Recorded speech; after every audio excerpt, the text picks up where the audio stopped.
Merci Madame la Présidente, Monsieur le Ministre, chers collègues.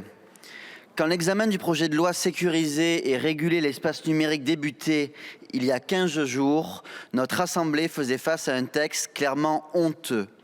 Honteux sur le plan des libertés publiques, honteux sur le plan de la défense de notre souveraineté numérique. Par sa mobilisation constante, le groupe Rassemblement national a remporté des victoires décisives sur le gouvernement et sa minorité présidentielle.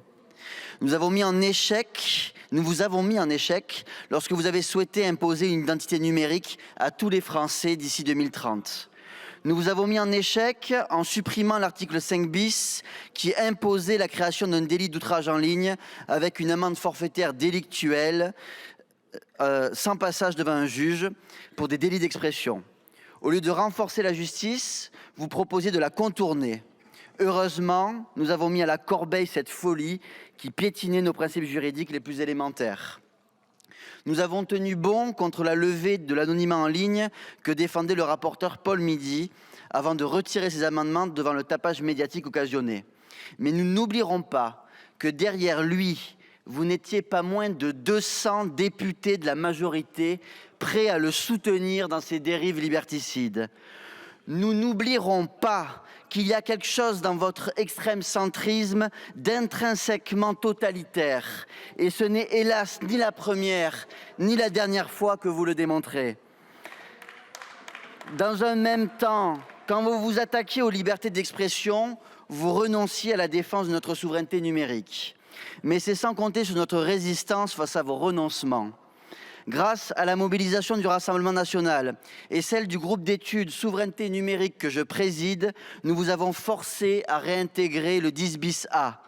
Cet article permettait de prioriser les entreprises françaises et européennes de cloud dans la commande publique pour les données sensibles.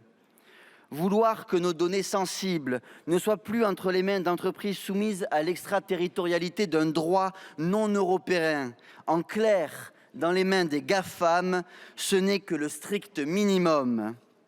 De même, l'article 10 bis B nous offre l'espoir que nous éjecterons bientôt du Health Data Hub le géant américain Microsoft qui détient les données de santé des Français depuis bien trop longtemps. Grâce à notre action, le pire a été évité. Mais vous n'avez pas répondu à certaines inquiétudes concernant la protection des données des Français.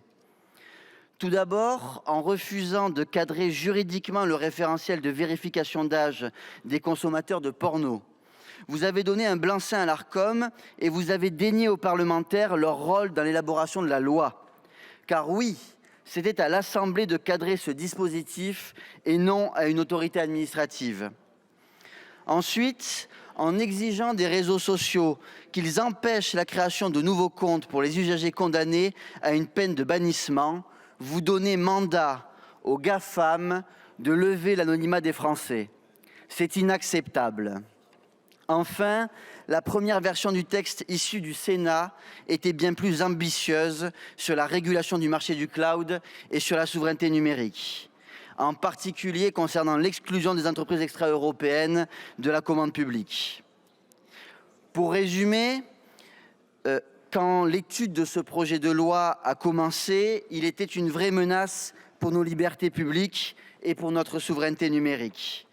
Mais grâce à la pugnacité du groupe Rassemblement national et les victoires que nous avons remportées, ce texte ne mérite plus notre opposition pure et simple. Dans ces conditions, le Rassemblement national s'abstiendra sur ce texte qui n'est malheureusement pas à la hauteur des enjeux et soulève des inquiétudes légitimes quant à la sécurité des données de nos compatriotes.